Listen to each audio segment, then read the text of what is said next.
Hello friends, so this is Keshav Kumar, MBBS third prof student from Jawaharlal Nehru Medical College Bhagalpur. So ये आज आया हूँ to talk about something important for your life, क्योंकि NEET हो गया है. Now what to do. अब तो दो तरह के बच्चे होंगे, एक जिनका सिलेक्शन होने वाला होगा, एक जिनका नहीं होने वाला होगा. तो जिनका सिलेक्शन होना, चाहे वो बॉर्डर लाइन पे हो या फिर जो रैंक 1 हो, जो 1000 रैंक हो, 2000 रैंक हो, 10,000 रैंक हो, जिनका होने वाला है उनको तो अब सिंपल रिलैक्स करना है एंड काउंसलिंग स्टार्ट होने का वेट करना है, कॉलेज जाना है. ठीक है, वो एक अलग स्टोरी है, अलग वीडियो में उसको डिस्कस करेंगे. ठीक है, कि काउंसलिंग कैसे करना है और ठीक है. जिनका नहीं हो रहा है सिलेक्शन, जो उस लाइन से पीछे हैं, चाहे वो थोड़ा सा पीछे हो या फिर सीधे लास्ट रैंक हो, उससे फ़र्क नहीं पड़ता कि कौन से रैंक पे हो. जो पीछे हैं वो पीछे हैं, यही होता है कॉम्पिटिटिव एग्ज़ाम में, यही होता है, उसका मतलब ही यही होता है. अब उनको क्या करना है, now what to do now. ठीक है, तो अब देखो आगे क्या करना है, अटेम्प्ट लेना है नहीं लेना है, आगे जो भी है ये डिसीज़न बहुत इजी डिसीज़न तो नहीं होता है. ठीक है, यू हैव टू डिसाइड. बहुत सारे फैक्टर्स होते हैं कि तुम्हारा कौन सा अटेम्प्ट चल रहा था, तुम्हारा फाइनेंशियल कंडीशन कैसा है, तुम्हारा एज कैसा है, तुम्हारा लास्ट अभी जो रैंक आया, जो रैंक या फिर जो तुम्हारा नंबर आया है वो कैसा आया है, और तुम्हारी फैमिली सपोर्ट कर रही है कि नहीं. ये भी एक बहुत इंपॉर्टेंट बात होता है कि बहुत लोगों की फैमिली 5 साल 6 साल तुमको सपोर्ट नहीं कर सकती है कि तुम एक एग्ज़ाम के पीछे पड़े रहो. ठीक है, तो तुम्हारी फैमिली सपोर्ट करती है कि नहीं करती है, इन सब चीज़ों पे बहुत क्या डिपेंड करता है. ठीक है, तो इन सब के इन्हीं सब के बारे में बात करने के लिए मैं ये वीडियो बना रहा हूँ. देखो, इस बार का नीट का पेपर अनयूजुअल था. ठीक है, यूजुअल तो नहीं था, क्योंकि जो 5-6 सालों से चला आ रहा था कि तुम्हें रट्टा मारना है एंड तुम क्रैक कर ले रहे हो. ठीक है, इवन मेरे टाइम पे भी था कि तुम्हें बायो रटना है, केमिस्ट्री रटना है, फिज़िक्स बहुत इजी है, निकल जा रहा है. ठीक है, इस बार का पेपर था कि तुम रट्टा मार के तो नहीं निकाल सकते. फिज़िक्स भी टफ था, केमिस्ट्री भी टफ था और बायो भी लेंदी था. ठीक है, तो रट्टा मार सब्जेक्ट तो नहीं है. तो नीट अपना जो अब सब लोग कंपेयर कर रहे थे 2016 से भी टफ पेपर आया, तो कंपैरिजन की बात तो मैं नहीं करूँगा, बट हाँ पेपर बहुत टफ था एंड यू हैव टू अलग वे में तुमको have to approach in different way for this time. ठीक है, थोड़ा अपना अप्रोच को थोड़ा चेंज करना पड़ेगा कि इस बार तो सिर्फ रट्टा मार के तो नहीं हो रहा. क्वेश्चंस क्रिटिकल थिंकिंग वाले क्वेश्चंस बनाने पड़ेंगे. इससे हुआ क्या कि कट ऑफ नीचे आएगा. ठीक है, कट ऑफ को बहुत इफेक्ट पड़ा. जो कट ऑफ तुम्हारा लास्ट ईयर 650 चला गया था, वो कट ऑफ वापस बैक टू 525 आया, जो कि पहले हुआ करता था 2015. मेरे नीट के बारे में सोचने से पहले वो कट ऑफ रहता था, उस कट ऑफ पे आ गया वापस से. ठीक है, तो कट ऑफ इजी पड़ा तो तुम्हारे पास रेंज बढ़ गया. ठीक है, तुम बायो में ज़्यादा स्कोर करके फिजिक्स केमिस्ट्री में कम भी स्कोर कर रहे हो, तुम जा सकते हो वहाँ पे. ठीक है, तुम्हारे पास रेंज बढ़ गया है. तुम नहीं तो पहले तुमको बायो तो फुल करना ही करना है, केमिस्ट्री फिजिक्स भी तुमको फुल करना है, पूरा अटेम्प्ट डालना पड़ेगा. ठीक है, इधर है कि अब तुम्हारे पास वो छेड़छाड़ करने का वो रेंज बढ़ गया. ठीक है, कट ऑफ लोअर होने का ये एक फ़ायदा होता है. कट ऑफ की बात करते हैं, इस बार कितना जा रहा है, इस बार 525 के अप्रॉक्स कट ऑफ जा रहा है, जो कि बहुत अस्ट्रे वैकेंसी जाते जाते हो सकता है कि 505 तक जाए, हो सकता है. वो तो अब काउंसलिंग जब होगा उस पर डिपेंड करता है. तो मोटा मोटी देखो रैंक पे चलता है, कट ऑफ से कोई लेना देना नहीं है, रैंक पे डिपेंड करता है. तो 27-28 हज़ार रैंक तक अगर है तो तुम्हारा होने का चांसेस हैं. ठीक है, 27-28 हज़ार रैंक होने तक का चांसेस रहता है. इतने तक में रैंक में हो जाता है जनरली लोगों का. ठीक है, I am talking about general, AWS and OBC. ठीक है, इनके बारे में बात कर रहा हूँ. SC/ST का और भी नीचे जाता है. ठीक है, तो कट ऑफ जो है ये AIQ लो या स्टेट लो, कुछ स्टेट्स में कम भी जाता है, कुछ स्टेट्स में और भी कम जाता है. हिमाचल प्रदेश, जब मेरे टाइम था 620 कट ऑफ था, तो वहाँ पे 520 कट ऑफ गया था, 515 कट ऑफ गया था. तो बहुत सारे स्टेट्स हैं, नॉर्थ ईस्टर्न स्टेट्स हैं, वहाँ पे कट ऑफ बहुत नीचे जाता है. तो उन सब की बात मैं नहीं कर रहा हूँ. ठीक है, मैं I am talking about Bihar हो गया, UP हो गया, राजस्थान हो गया, वेस्ट बंगाल हो गया. इन सब जगह पे कट ऑफ थोड़ा ज़्यादा जाता है, क्योंकि बच्चे ज़्यादा हैं और उस हिसाब से थोड़ा सा सीट वगैरह में कंपटीशन ज़्यादा हो जाता है, इसलिए कट ऑफ बहुत ज़्यादा चल जाता है.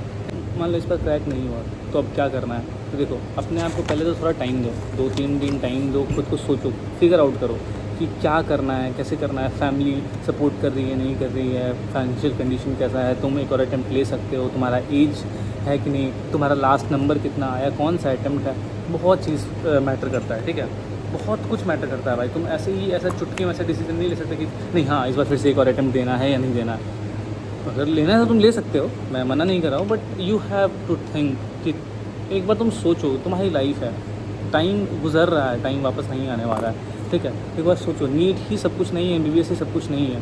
तुमको एक बार अपने आप को थोड़ा टाइम दो, थोड़ा सोचो कि करना क्या है, आगे कैसे प्रोसीड करना है. ठीक है, रेस में दौड़ने से पहले अपने आप को देखो कि तुम प्रिपेयर्ड हो कि नहीं। तुम बैसाखी पे और तुम चाह रहे हो कि रेस दौड़ें, तो वो पॉसिबल नहीं है, ठीक है।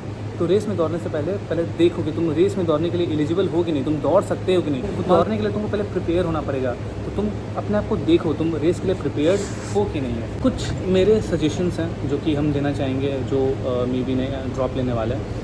तो अगर तुमको ड्रॉप लेना है या नहीं लेना, जिनका नहीं हो रहा उनके लिए सजेशंस हैं, ठीक है।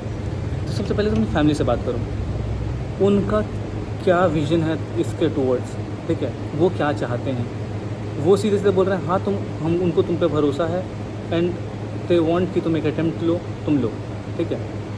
अगर ज़्यादा अटैम्प्ट तुम्हारा ऑलरेडी हो चुका है तो हम तुमको सजेस्ट करेंगे कि कोई एक कोर्स में इनरोल कर लो, बी नर्सिंग कर लिए या एग्रीकल्चर कर लिए, जो भी करना है तुम्हारा वो इंटरेस्ट है। वो मेरा कोई ऐसा नहीं है, कोई इंटरेस्ट का, जो तुम्हारे इंटरेस्ट का सब्जेक्ट हो, जो तुम्हारा इंटरेस्ट का कोर्स हो, उसमें इनरोल कर लो। देन उसके बाद तुम पार्शियल ड्रॉप ले लो, ठीक है। क्या अपने अंदर झाँको, क्या तुमसे हो सकता है, तुम कैपेबल हो कि नहीं हो। सबसे बड़ा बात तो ये है, लोग अपने लिमिट्स नहीं समझते हैं। जैसे फॉर एग्जांपल मुझे क्रिकेट खेलना नहीं आता, तो मुझे नहीं आता खेलने के लिए। अब मैं ज़बरदस्ती जाऊँगा कि मैं क्रिकेट खेलूँगा तो नहीं खेल पाऊँगा ना, हाथ पैर तोड़ के चलाएँगे, ठीक है। तो अपना लिमिट्स जानना बहुत ज़रूरी है। You have to know your limits, ठीक है। तुम जो चीज़ कर सकते हो वो चीज़ कर सकते हो, जो तुम नहीं कर सकते। हम स्पेस में नहीं जा सकते तो हम नहीं जा सकते हैं। हम एस्ट्रोनॉट नहीं बन सकते तो नहीं बन सकते, प्लेन नहीं उड़ा सकते तो नहीं उड़ा सकते हैं, वरना क्रैश होगा, ठीक है। तो अपना लिमिट्स जानना बहुत ज़रूरी है। अपने अंदर झाँको कि तुम्हारा लिमिट क्या है, तुम कहाँ तक पुश कर सकते हो, तुम कहाँ तक जा सकते हो, ठीक है।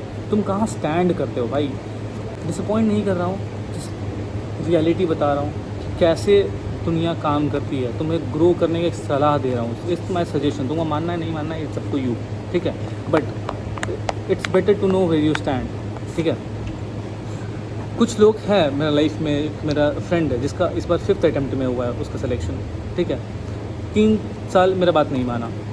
लास्ट ईयर तो इन्फ्लेशन जो भी हुआ नीट का, उसमें नहीं जाएंगे कि वो एक स्कैम था, नहीं था, इट्स अ डिफरेंट थिंग। उसका उसमें भी 645 आया था, बट नहीं हो पाया उसका, ठीक है।